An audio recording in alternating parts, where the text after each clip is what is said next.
తాగడానికి కూడా నీళ్ళు లేవు. అత్యవసరంగా ఈ గ్రామానికి మంచినీళ్ళు రావాల్సిన అవసరం ఉంది. ఖచ్చితంగా ఈ గ్రామాన్ని ప్రయారిటీగా తీసుకుంటాం. అవసరంగా ఉత్తుత్తి దత్తత తీసుకోం, నిజమైన దత్తత తీసుకుంటాం. మీ కష్టాల్లో ఉంటామని కూడా ఈ రోజు నుంచి పిప్పర గ్రామాన్ని మేము దత్తత తీసుకుని ఆ రోడ్డు వేసి బాధ్యతని తీసుకుంటా. ఈ గ్రామానికి 30 లక్షలు ఇస్తే మెయిన్ రోడ్డు వేస్తానని చెప్పి సర్పంచ్ గారిని అడిగితే అయ్యి బాబు కుట్టు సత్యనారాయణ గారు చంపేస్తారండి బాబు మీరు ఉండి కేంద్ర నిధులు ఎంపీ రఘురామ కృష్ణరాజు గారు ఇస్తే వద్దైన మొట్టమొదటి ఊరు విప్పరు. కావాలంటే ఇక్కడ పెద్దలను అడగండి, అచ్యుతం గారు తెలుసు, ఇక్కడ పెద్దలందరూ తెలుసు. ఆ మెయిన్ రోడ్ లో వెళ్ళడానికి కూడా మనకు దారి లేదు. 30 లక్షలు ఇప్పిస్తాను ఒప్పుకోండి బాబు అని నేను బతిమాలండి వెంకటరాజు గారికి ఫోన్ చేసి, అయ్యా మీరు మా మాట ఏంటంటే సోదర వద్దు, ఈ ఎమ్మెల్యే పరిస్థితి బాగోలేదు, రోడ్డు వేసిన కాడి ఇంకా ఏ డబ్బులు రావు, రోడ్డు ఆయన ఏం చేస్తానని చెప్పి ఆయన కూడా మాకు చెప్పడం జరిగింది. అంటే 10 లక్షలు ఎస్సీపేటలో నేను మాట ఇచ్చాను, గ్రాంట్ ఇప్పిస్తే ఆ పని కూడా చేయకుండా ఆ రోడ్డు వేయకూడదని చెప్పి అక్కడ ఎప్పుడు నీళ్ళు మునిగిపోతుంటా ట్రైన్, దానికి 10 లక్షలు ఇప్పించాం. దాన్ని కూడా పని చేయను ఘనత ఈ గ్రామాల్లో దొరుకుతుంది. మరి ఎలా అభివృద్ధి చేస్తాం?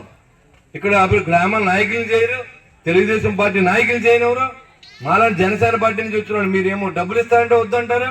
మరి ఎలా అభివృద్ధి అవుతుంది? కాబట్టి మీరందరూ కూడా ఏకతాటి మీద ఉండండి. ఖచ్చితంగా తెలుగుదేశం ప్రభుత్వం రాబోతూ ఉంది, ఎన్డీఏ ప్రభుత్వం రాబోతుంది. కేంద్రంలో నరేగా నిధుల నుంచి కోట్లాది రూపాయలు ఇది వరకు ముళ్ళపూడి బాబురాజు గారు జడ్పీ చైర్మన్గా ఉండగా ఈ ప్రాంతాన్ని అందరూ కూడా అడిగిన వాళ్ళందరికీ రోడ్లు ఇవ్వడం కూడా సిమెంట్ రోడ్లు ఇచ్చి అండర్ గ్రౌండ్ రోడ్లు ఇచ్చిన ఘనత ఆయనకి, అదేవిధంగా అప్పుడున్న ఎన్డీఏ ప్రభుత్వానికి, చంద్రబాబు నాయుడు గారికి, నరేంద్ర మోడీ గారికి దక్కుద్ది. స్వచ్ఛ భారత్లో కార్యక్రమంగా అన్ని చోట్ల కూడా మనం కంపోస్ట్ రేట్ అరేంజ్ చేసాం. ఇవాళ నేను వాడతలేదు, మీరు ఇవాళ ఇలాంటి నీరు తాగుతున్నారని కనుక మనం ఒక ఆర్టికల్ రాయితే ఇలాంటి గ్రామంలో 2 సార్లు ఎమ్మెల్యేని ఇచ్చింది గ్రామం. మరి మండల ప్రెసిడెంట్లు అయ్యారు, రాజకీయ కుటుంబాలు ఉన్నాయి ఇక్కడ. ఇలాంటి గ్రామంలోనే ఇలాంటి పరిస్థితి ఉంటే మరి మారుమూల గ్రామాల పరిస్థితి ఏంటి? ఎక్కడ కూడా రోడ్లు లేవు. మేనవల్లూరు వెళ్ళాలంటే తణుకు కాన్స్టిట్యూన్సీని తిరిగి అత్తల మించి వెళ్ళవలసిన పరిస్థితి. మాధవరం వెళ్ళాలంటే రోడ్ లేదు.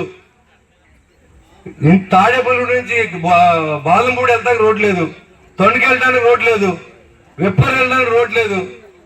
ఏ ఊరు వెళ్ళడానికే రోడ్లు లేకుండా మరి రైతులను మీరు ఏం ఆదుకుంటారు?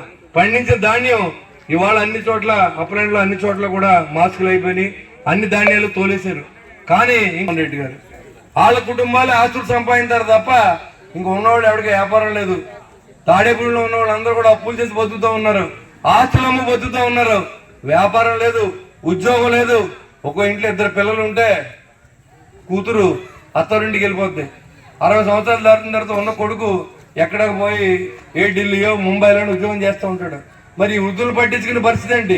దానికి కారణం మన రాష్ట్రం అభివృద్ధి చెందకపోవడం. ప్రత్యేక హోదా గురించి ఎప్పుడు మాట్లాడిన వ్యక్తి జగన్మోహన్ రెడ్డి, అవకాశవాద రాజకీయం చేసే వ్యక్తి జగన్మోహన్ రెడ్డి. అది గుర్తుపెట్టుకోండి. ఇవాళ నీ చేతిలో అధికారం ఉంది, నువ్వెందుకు ఇక్కడ ఇండస్ట్రీ తీసుకురా? ఉన్న ఇండస్ట్రీ గల్లా జయదేవ్ గారిని తీసుకెళ్లి హైదరాబాద్ నువ్వు ఎందుకు పెట్టావు? ఈ అన్నింటికి ఆన్సర్ చేయవలసి ఉంది మిస్టర్ జగన్మోహన్ రెడ్డి. వీటన్నిటి కర్మ ఎవరిని వదలదు. ఈ రోజు నిరుపేదల రక్తాన్ని ఏదైతే ఇవాళ చూడండి, ఆ మందు రూపంలో డూప్లికేట్ మందు తాగి చనిపోయిన కుటుంబాలందరూ కూడా మనం శ్రద్ధాంజలి ఘటించాలి. ఆ కుటుంబం మీరు ఎలా అమ్ముతున్నారు? దాని రేటు ఎందుకు పెంచారు? అది ఎవరు తాగుతూ ఉన్నారు? నిరుపేదలు, కష్టపడిన కష్టజీవులు, ట్రాక్టర్ డ్రైవర్లు, లారీ డ్రైవర్లు, ఎవరైతే మూటలు మోసి 75 కేజీల బస్తాలు మోసిన రైతు కూలీ తాగుతూ ఉంటే ఆ మందు శాత తీర్చుకుంటూ తాగితే వాళ్ళ ప్రాణాల మీద తెచ్చుకున్న సందర్భం ఎన్నో కుటుంబాల్లో మనం చూసాం. జంగారెడ్డిలో ఎన్ని కుటుంబాలు చనిపోయో మీకు ఏం అడుగుతున్నా. సొంత అక్క చెల్లెలకి దిక్కులేదు, ఈ అక్క చెల్లెల్ని చూస్తాడా జగన్మోహన్ రెడ్డి అని కూడా మీరు ఒకసారి ఆలోచించేయండి. ఇంట్లో చెల్లెలికి న్యాయం చేయలేని వ్యక్తి, చిన్నాన్న కూతురికి న్యాయం చేయలేని వ్యక్తి, 5 సంవత్సరాలు చనిపోయినా సరే ముఖ్యమంత్రిగా ఉండి కనీసం ముద్దాయిని అరెస్ట్ చేయలేని వ్యక్తి ఇవాళ మీకు న్యాయం చేస్తాడా? ఆంధ్ర రాష్ట్రాన్ని న్యాయం చేస్తాడని కూడా ఒకసారి ఆలోచించేవలసిన అవసరం ఉంది. ఓటు వేయాలో వద్దని ఆలోచించుకోవాలి. 2019లో ప్రజాస్వామ్య కూని అయితే 2024 సంవత్సరంలో మళ్ళీ అవకాశం వచ్చింది, బతుకునే అవకాశం. వెంటిలేటర్ మీద నడుస్తోంది ఆంధ్ర రాష్ట్ర పరిస్థితి. అది నిజం కాదా మీరు తెలుసుకోండి. ఇవాళ పెన్షన్ లేవు, జీతాలు లేవు. మరి ఏం చేస్తారు మీరు? కేంద్ర ప్రభుత్వం వచ్చి జిఎస్టీ ఏం చేస్తా ఉన్నారు? చాలా మంది అనుకుంటారు అప్పు చేయని ప్రధానమంత్రి అప్పు చేస్తున్నాడు, ముఖ్యమంత్రి అప్పు చేస్తే తప్పేంటని. ప్రధానమంత్రికి బోల్డైన బాధ్యతలు ఉన్నాయి. భారతదేశాన్ని కాపాడవలసిన బాధ్యత ఉంది, ఆహార నిల్వలు ఉంచవలసిన బాధ్యత ఉంది. ఇవాళ రేషన్ ఇస్తున్నారంటే అది కేంద్ర ప్రభుత్వం ఇస్తుంది, సొంత డబ్బులేం కాదు. ఈయన బిల్డప్ ఈయన ఫోటోలు ఎక్కడ కానీ నరేంద్ర మోడీ గారి ఫోటో కానీ కేంద్ర ప్రభుత్వ సహకారం కానీ ఎప్పుడు ఈ రోజు వరకు తెలియజేయలేదు. ఒక పేదవాడు కట్టుకుంటే లెటర్తో ఇస్తే అది కూడా కేంద్ర ప్రభుత్వం చెప్తుంది, అది కూడా మనకి ఎవరికి చెప్పరు. కాబట్టి ఇలాంటి ప్రభుత్వాలని ఇలా కొనసాగితే ప్రజలను మోసం చేసి ప్రజలను మత్తులో పెట్టి నవరత్నాలు మత్తులో పెట్టి మనకు ఆపరేషన్ చేసి మనకు ఉండి తీసిన మనకు తెలియకుండా చేసినటువంటి ఈ ముఖ్యమంత్రిని ఉంచాలా పంపాలా మీరు ఆలోచన చేయండి.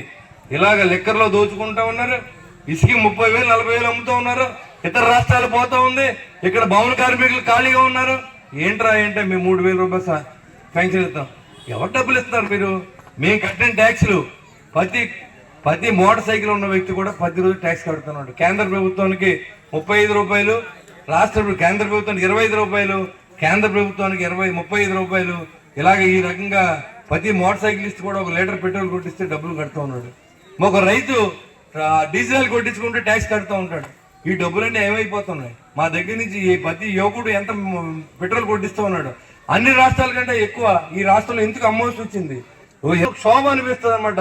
ఇవాళ ఖచ్చితంగా నరేంద్ర మోడీ గారి సహకారం లేకపోతే ఈ రాష్ట్రంలో పోలవరం ప్రాజెక్టు తయారవదు, నిరుద్యోగ క్యాలెండర్ ఉండదు, ఇండస్ట్రీస్ రావు, రోడ్లు పొందించుకోలేం, రైతులు ఆదుకోలేం.